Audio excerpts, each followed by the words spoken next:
Hello guys, welcome to my YouTube channel and another blog. Guys, আপনারা সবাই কেমন আছেন? আশা করি ভালো আছেন। আমি আল্লাহর রহমতে অনেক অনেক ভালো আছি। সো গাইস, আজকের ব্লগটা হলো তাদেরকে নিয়ে যারা শত চেষ্টা শত পরিশ্রম করেও কখনো সফল হতে পারেনি এবং শেষ পর্যন্ত ধরে নেয় যে আমার দ্বারা কিছু করা সম্ভব নয়। আমি মানুষটা কেনই বা জন্ম নিলাম, কেনই বা দুনিয়াতে আসলাম?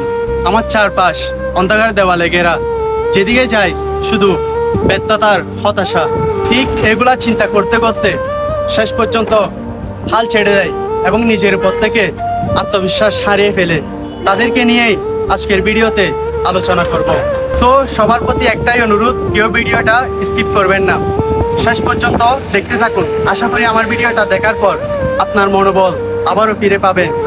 সো গাইস, আমরা আর কথা বাড়াবো না, আমরা আমাদের মূল পয়েন্টে চলে যাই। চলুন শুরু করা যাক। সফলতা এমন এক জিনিস যা শুধু স্বপ্ন দেখলেই পাওয়া যায় না। এর জন্য দরকার কঠোর পরিশ্রম, ধৈর্য এবং নিজের উপর বিশ্বাস। একজন কৃষক যখন মাটিতে বীজ রোপণ করেন, তখন কি তিনি পরের দিন ফল আশা করেন? না, কেননা তিনি জানেন এর জন্য সময় লাগবে।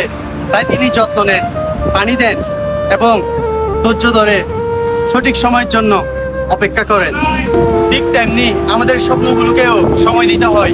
অনেক সময় আমরা পরীক্ষায় খারাপ ফল করি, ব্যবসায় ক্ষতি হয়, অথবা আমাদের পরিকল্পনা সফল হয় না। কিন্তু মনে রাখতে হবে, ব্যর্থতা মানেই সব শেষ নয়। ব্যর্থতা মানেই শিকার একটি সুযোগ। একজন লোক ছিল যার নাম ছিল থমাস এডিসন। তিনি বৈদ্যুতিক বাতি আবিষ্কার করার আগে হাজারবার চেষ্টা করেছিলেন, কিন্তু সফল হননি। কেউ যখন তাকে জিজ্ঞাসা করতো, আপনার অনুভূতি কেমন, আপনি সফল হতে পারেননি, কেমন লাগছে?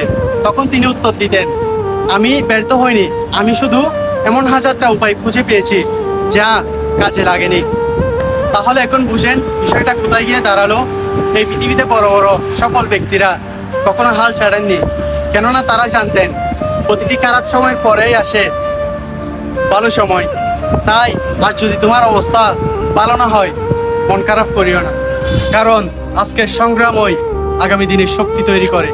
আর যারা কঠিন সময়ে ধৈর্য ধরে শক্তি দিয়ে দাঁড়িয়ে থাকতে পারে, তারাই একদিন অন্যদের জন্য অনুপ্রেরণা হয়ে ওঠে। একটি কথা সবসময় মনে রাখবে, তুমি যত ধীরে এগোও না কেন, থেমে যাওয়ার চেয়ে সেটাই অনেক ভালো। নিজেকে প্রতিদিন একটু একটু করে উন্নত করার চেষ্টা করো, নিজের ভুলগুলা থেকে শিক্ষা নাও এবং সামনে এগিয়ে যাও। একদিন দেখবে তোমার পরিশ্রম, তোমার চেষ্টা, কষ্ট সবকিছু মিলিয়ে তোমাকে সফলতার উঁচু স্থানে দাঁড় করিয়েছে। আর তোমাকে এটাও মনে রাখতে হবে, সফলতা রাতারাতি আসে না। সফলতা আসে প্রতিদিনের ছোট ছোট প্রচেষ্টার মাধ্যমে।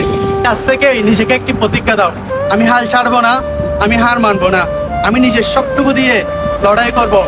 আমি প্রতিদিন ভালো কিছু করার চেষ্টা করব, নিজের স্বপ্নের জন্য কাজ করব এবং আগের দিনের চেয়ে ভালো হওয়ার চেষ্টা করব। সো গাইস, আজ এতটুকু পর্যন্ত। আবার দেখা হবে অন্য একটি ব্লগে।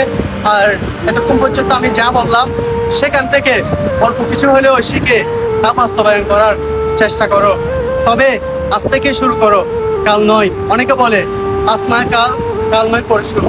মনে রাখবা, আজকে সময় যেটা চলে যাচ্ছে সেটা আর কালকে আসবে না। অতএব সময়কে কাজে লাগান। আপনার জীবনের এক একটা সেকেন্ড, এক একটা মিনিট, এক একটা ঘন্টা খুবই গুরুত্বপূর্ণ। So not tomorrow, today start now. Take care. Allah Hafiz.